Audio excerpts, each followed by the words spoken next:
Senator Grassley, you point out that there is not a lot of bipartisanship that takes place in Washington these days, but much of that is because of the impeachment hearings. However, you and Senator Lisa Murkowski from Alaska wrote something earlier talking about one place where there is a lot of bipartisanship, and that is in terms of looking at passing reform for drug prices. That those prices have been skyrocketing. That is an area where you can break through that partisan sound barrier.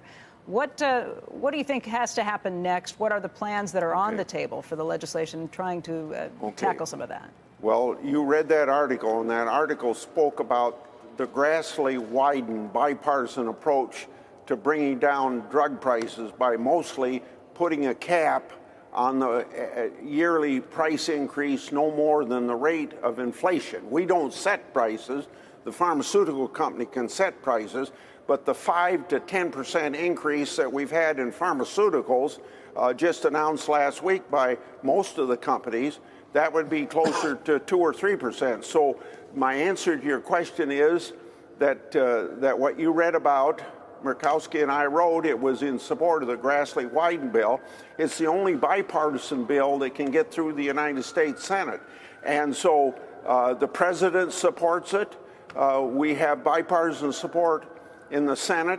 The main thing we have to do is if we can convince Speaker Pelosi that the bill she passed before Christmas can't get through the United States Senate because it can't get 60 votes, if she could see her way to see Wyden-Grassley legislation get through the House of Representatives, then that brings pressure on the leadership of the United States Senate to get our bill up, because there's no other bill that can get the 60 votes that's required. But price fixing is something that can get 60 votes plus, you think, at this point? I mean, that's a pretty extreme stance. Well, first of all, it's got to get 60 votes or nothing's going to go through the United States Senate.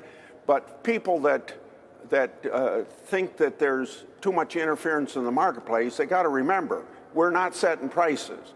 The pharmaceutical companies can set their prices to get back their research and development and everything that it takes to get their product on the market, which is usually about $1 billion for every new miracle drug that comes out.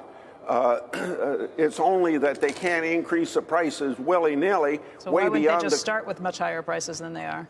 What did you say? Why wouldn't they just start with much higher prices rather than be able to take them up over time?